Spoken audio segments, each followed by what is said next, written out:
అనూహ్యమైనటువంటి ఫలితాలు వస్తే తప్ప ఫలితాలు ప్రస్తుతం ఉన్నటువంటి పరిస్థితిలో చూస్తే మహారాష్ట్రలో భారతీయ జనతా పార్టీ నేతృత్వంలోని అంటే క్రిందటిసారి హర్యానాలో ముందంతా కాంగ్రెస్ అన్నారు, ఒక 2 గంటల తర్వాత ఒక్కసారిగా సీన్ రివర్స్ అయ్యింది. అట్లాంటి పరిస్థితి అయితే తప్ప ప్రస్తుతానికి జరుగుతున్నటువంటి లెక్కలు చూస్తుంటే మహారాష్ట్రలో భారతీయ జనతా పార్టీ నేతృత్వంలోని మహాయతి కూటమి ఘన విజయం ఖాయమన్నటువంటి లెక్కే కనబడుతుంది.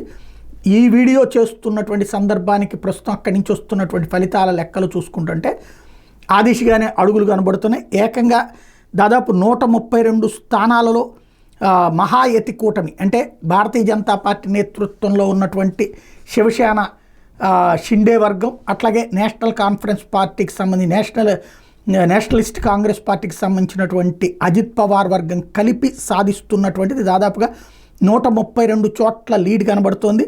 119 స్థానాలలో మహావికాస్ అగాది ఏదైతే కాంగ్రెస్ పార్టీ, అట్లాగే శివసేన ఉద్ధవ్ థాక్రే, అట్లాగే శరద్ పవార్ నేతృత్వంలోని పార్టీ కలిపి ఉన్నటువంటి పరిస్థితి అయితే ఉంది. అక్కడ టోటల్గా చూసుకుంటుంటే లీడ్ రోల్ అన్నటువంటిది వాళ్ళకే కనబడుతుంది.